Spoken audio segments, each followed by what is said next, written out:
any of the other. Okay. So so I missed the beginning. So to open or to pin to get a discussion into your thing, let's open the YouTube.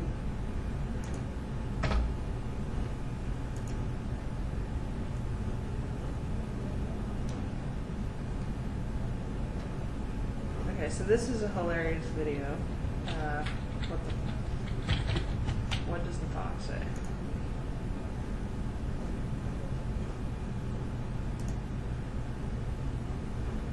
You go down to the share. Hurry into the JC Pen. Go down to the share, and you don't. Some of them have, like, you do not want the embed code. I wasn't here when you guys use Angel, but I've heard that there's been a lot of confusion around that. A link versus an embed. You want the link. You want the first thing that pops up, which is just the URL. Copy that, and then you can go back into your classroom, create a new discussion.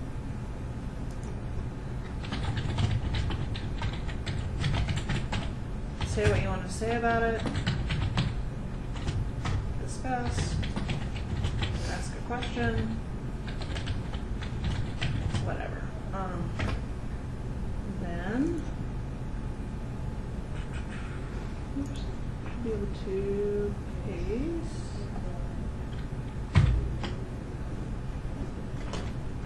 And save. And if everything's working correctly, this should embed it within your discussion.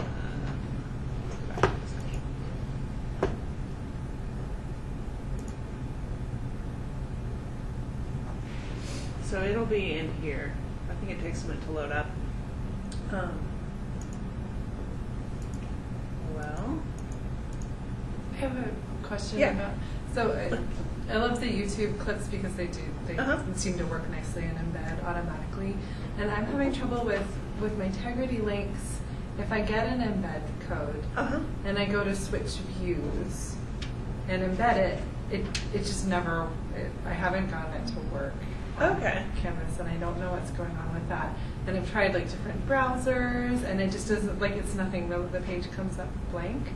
So then I wind up just putting it in as a link, which I know works okay, but That's actually, so I learned this yesterday. They have switched to like using links. So yeah, the embed code again kind of screws things up. And you can link it within a discussion, which the student will click and it will take them and just open up a new window with the Integrity video in it. Or if you want to embed it, I think when you go into add a new page, I'm like very new in Canvas. Pages, modules. Welcome to our world. Create a module.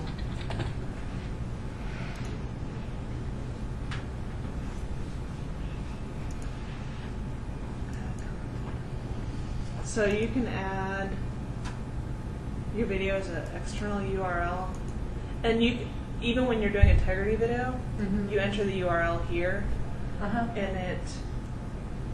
Maybe I should like find.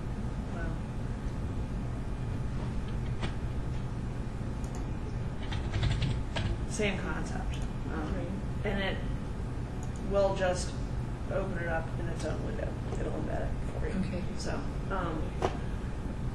and so the YouTube thing to download and get those embedded is this is the link that I sent.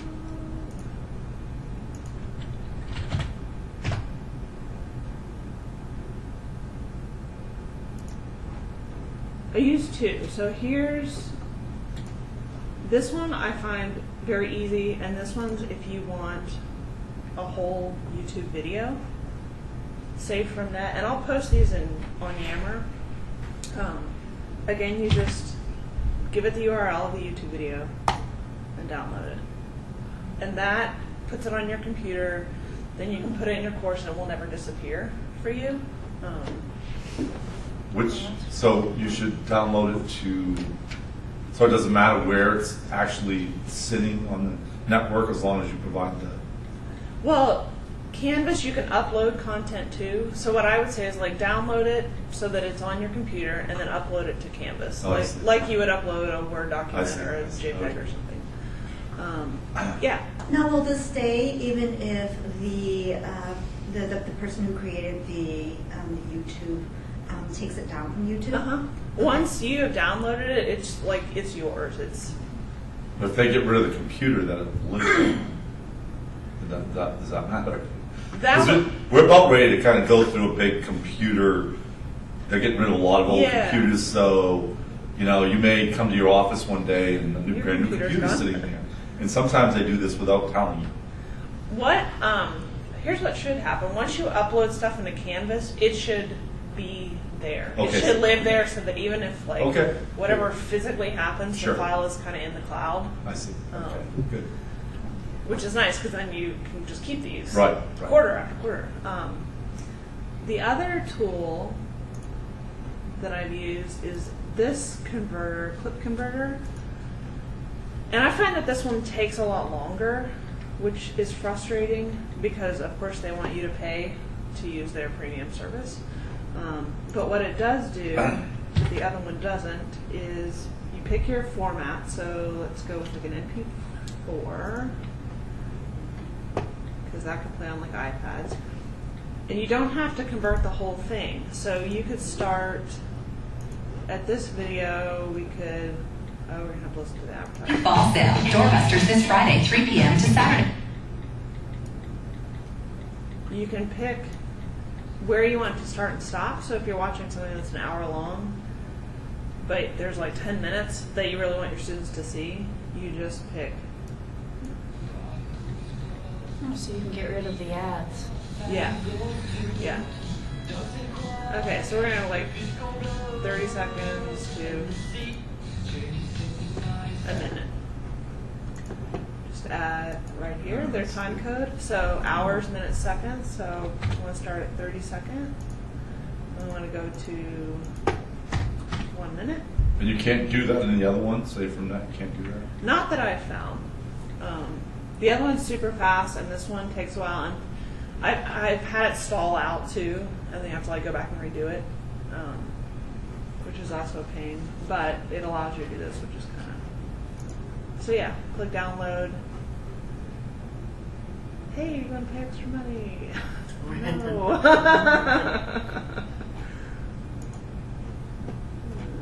Oh no, continue. Sorry, not that long. So then it does its stuff, checks it. I'm just wondering too with what was just coming up about using images. Like if you're pulling a video clip and then you're downloading the clip, so you're no longer taking them to the website that lists the author or the user. I just am wondering if there's a way to credit, or if we should be keeping track of. It would be awesome to do that, yes. Like maybe including the original link, or Or like a citation to the... Yeah, yeah. No? You could totally do that, or in your discussion when you're, this video by so-and-so, or right. a clip from this movie, however you would kind of normally cite it. So this one lets you pick the size. Do you want it huge? Do you want it whatever? Do you have a recommendation about which size for like on web browsers? I think the standard quality is okay. If you want, the nicer it is, the bigger file it is, the longer it takes. Right. I mean, it's those variables. Right. Right. So then it does it. We don't need to watch that all happen. Okay, so that's kind of some YouTube stuff. The other thing I wanted to show you guys is sort of what the different things that I can help provide you in your classroom that's kind of individualized to you guys. So I brought in three little videos that I've made since starting here. The first one is an ad for a sociology class. Erica Dixon came in and she kind of wanted ideas for video for her class. And she said, I really hope the class goes, it's 15 minimal enrollment, and I have 10 students. And I thought, your class is awesome. you should be getting more students than that. Like, I think you just need to get the word out, and not only to people on campus, but to people in the community. So let's do a really short video. We produced this together in about a week. Luckily, her topic is something that's very visual, so it was pretty easy to do. And I think within 2 weeks, she had 22 students. So, and once it's posted on the SPSTC YouTube channel, she can then send that link. She's having a guest speaker, so she sent it to that organization. I was like, you can send this to restaurants, you can send this wherever, so that it really gets out into the community. I think video is a great medium for that. So I'll just show you this really quick.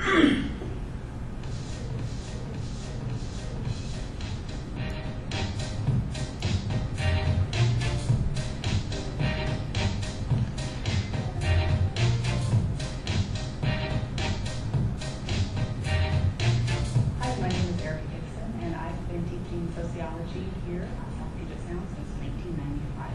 For the last 2 quarters, I've been doing a sabbatical research project where I've been studying the social and cultural context of food.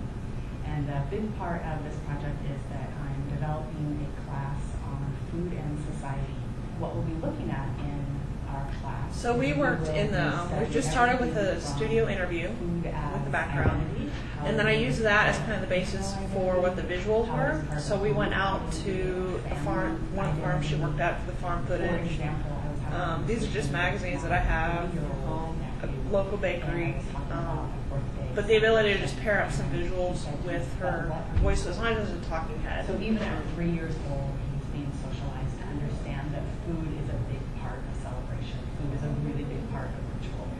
So we'll study ritual family and holidays. What does it mean to have a holiday dinner? What roles do people take on during that holiday dinner? What's the significance of it? Where does that food come from? What's the commodity chain? Who's worked in that food system to be able to get us the food that we have, that we enjoy on our plate? We'll study not only food as personal identity, group identity, family identity, we'll study food as part of a social construction. So how is it that food is actually constructed to take on gendered meanings, to take on social class meanings? How is it that food also has become a big entertainment industry?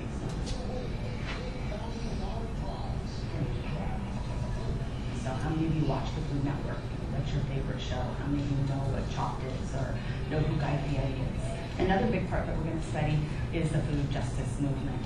One of the, I think, really exciting things is to have a guest speaker from GRUB come in to the class. And GRUB is a local Olympia-based organization who has been really successful with social change. And so we will have them come in as guest speakers. You get to learn some real-life examples. So I really look forward to a thought-provoking quarter. A lot of good examples. I'm really excited about it, and I'm wanting students to bring as many examples to the table as. Nice. It's really nice. And then we won't watch all of the next one. So, but so we'll often use Tegrity to record your lectures. I had somebody come in with a PowerPoint, and she wanted something just a little bit more dynamic. So I basically had her give the PowerPoint presentation in front of the background in the studio and just kind of lit it and recorded it.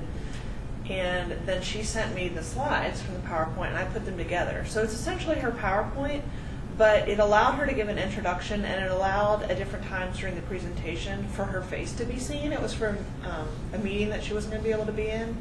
And in the training that we had last week, there was a lot of discussion about student engagement with online courses and that kind of connection with the teacher. And I think, not that we want to do this with every presentation, but it's a nice way to kind of give that connection to the students when you're doing something like a PowerPoint where they could conceivably never see your face.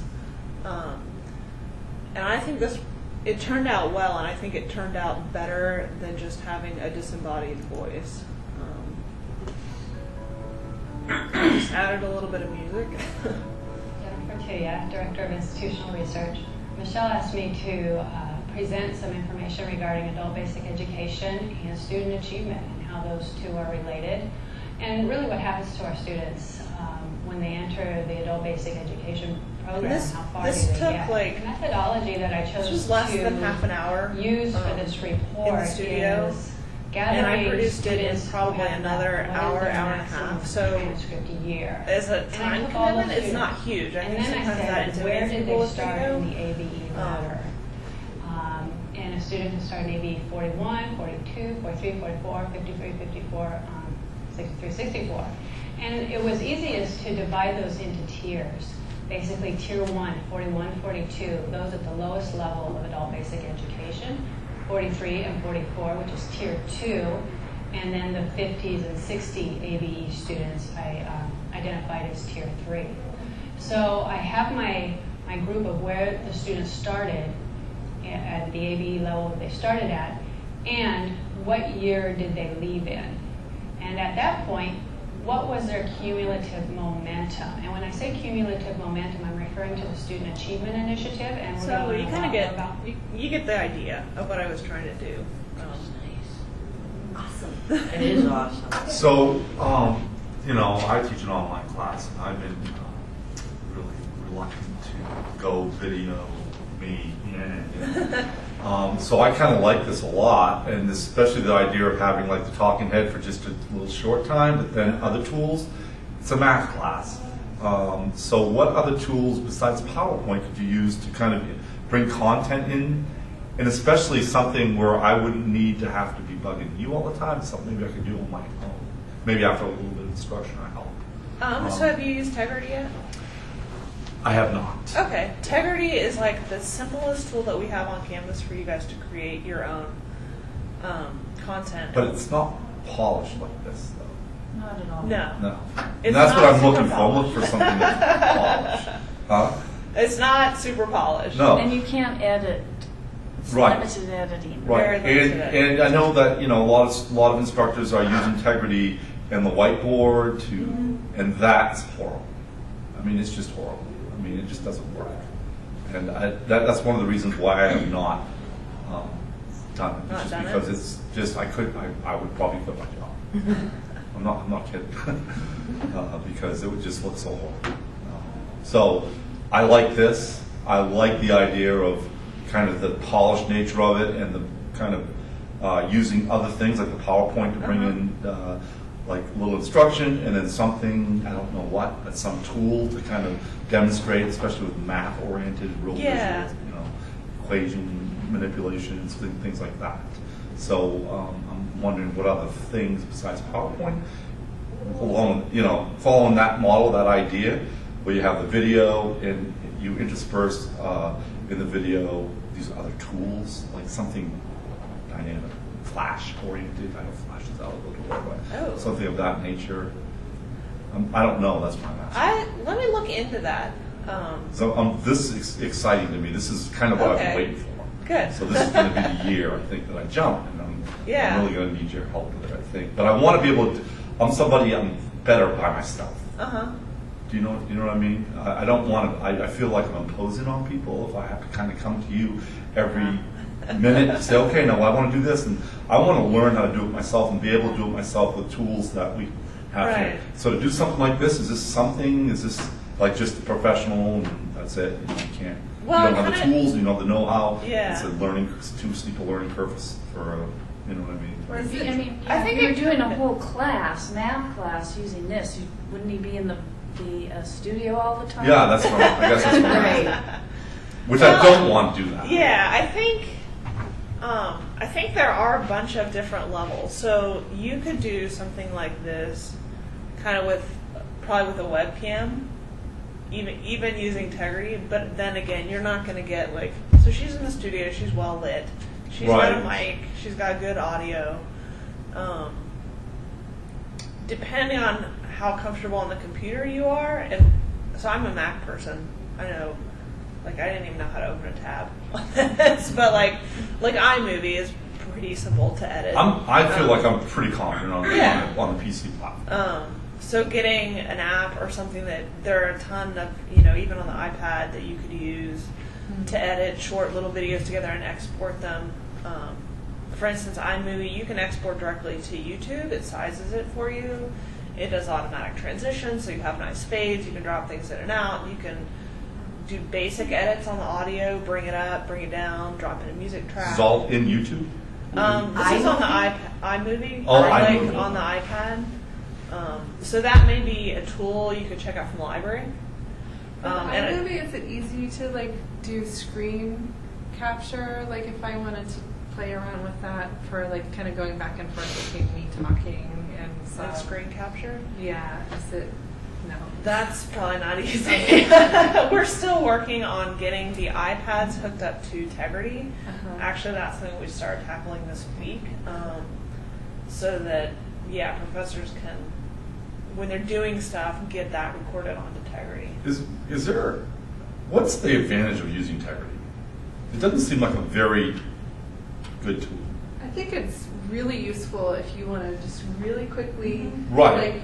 For lecture capture. And, Yeah. and the thing is, like, I'll do the video piece of it, but then the awkward thing is you're stuck with that. Right. That's what I mean. You're talking the entire time, and Right. anytime you like wipe your nose, your students are going to see it. Exactly. But they can opt out, right? Integrity, like if they get sick of looking at your face, they can minimize that. And And they can speed it up. But I guess what I'm saying is, in terms of just lecture capture, I understand that makes sense. But it seems like that it's kind of a clunky tool for other use. If you want to use, create online dynamic content, doesn't seem like Tegrity's the way to go. No, it's primarily for lecture capture. Okay, and so it's primarily what other for- tools then would we have available that we could use to create like more dynamic stuff? I want to do something that I haven't really seen anywhere. I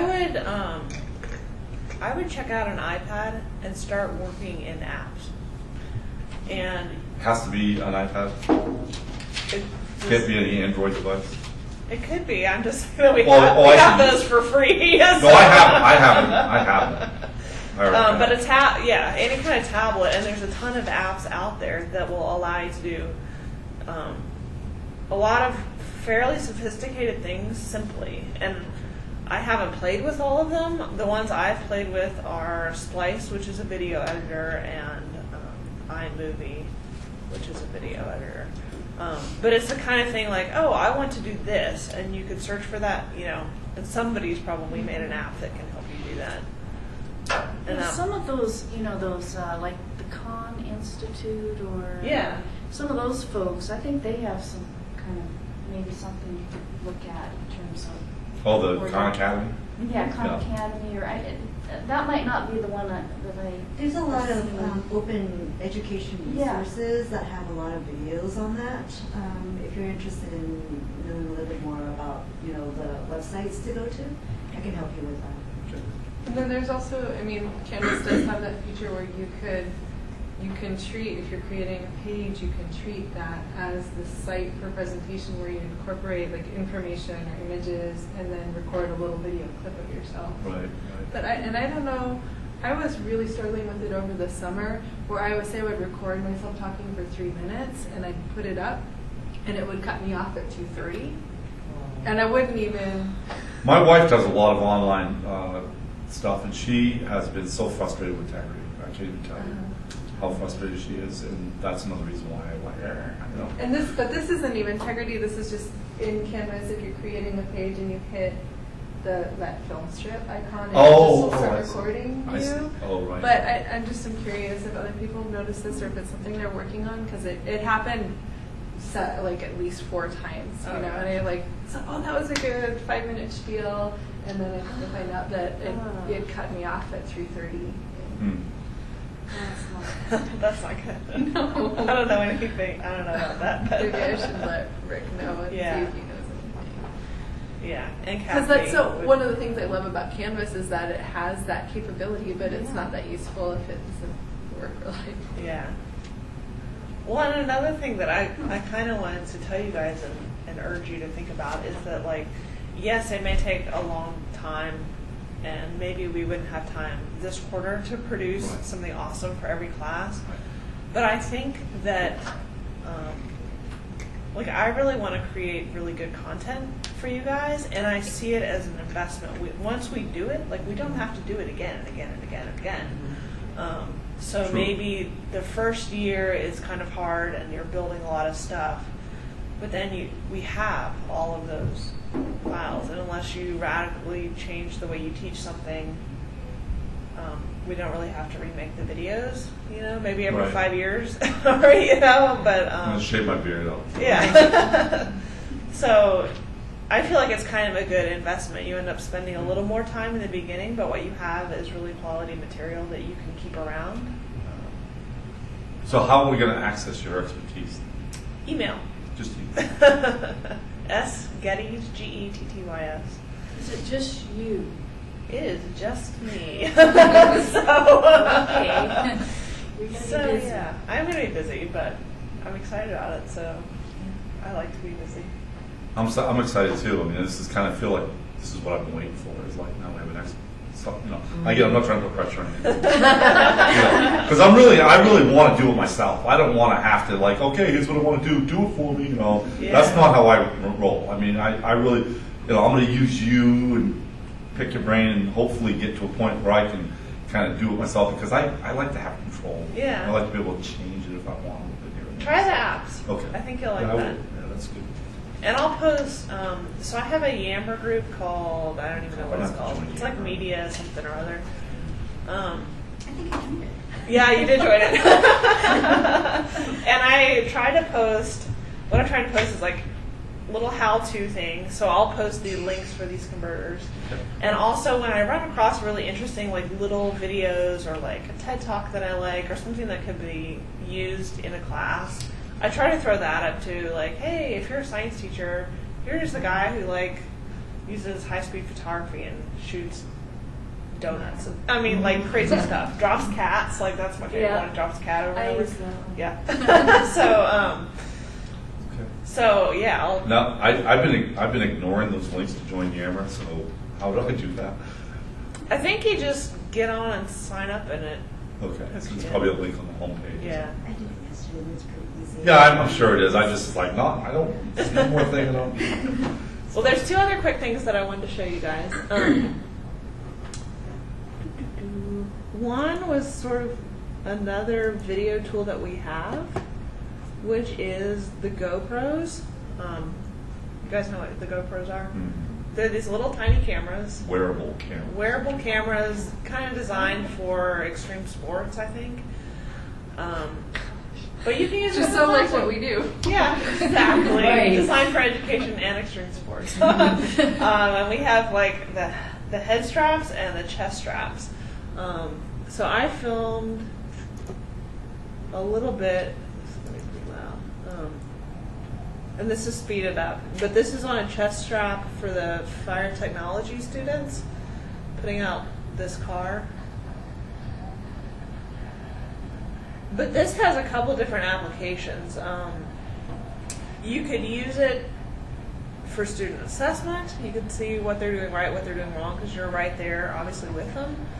If you wanted your students, hey, we're going to do this activity tomorrow. If you want to get a taste of what it is, here's a video from last time we did it. Just strap one of these on, say a walk or whatever it is that you're doing with this. you have to Tomorrow do- we're going to be lighting a car. Do you have to do things like get or what do you call it? Releases from everybody that's in the video. I didn't. I don't know. I'm just curious. I mean, usually they're a little kind of antsy about student privacy. Things like that.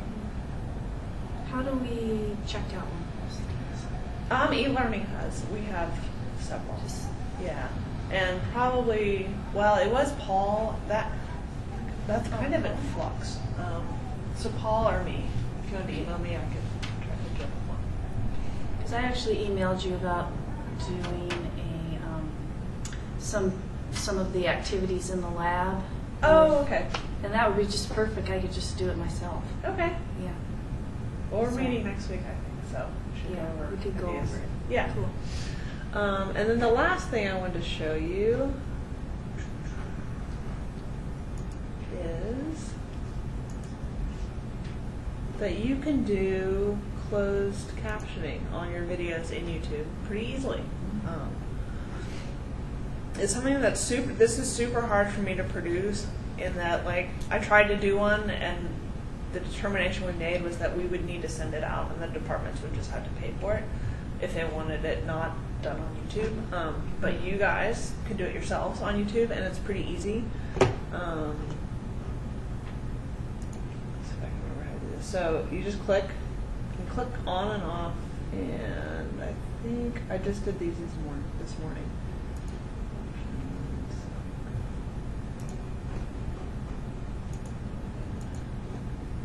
So these are videos that I